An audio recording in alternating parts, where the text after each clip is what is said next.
Lâu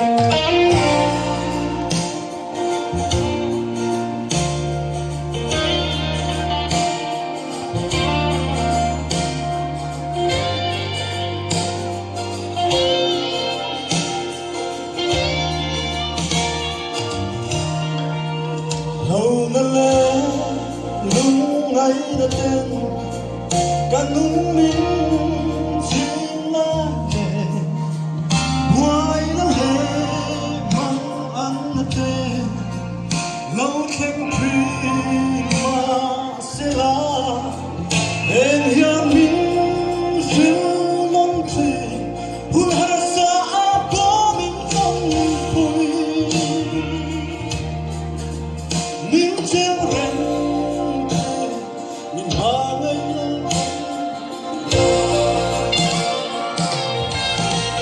em kim hiền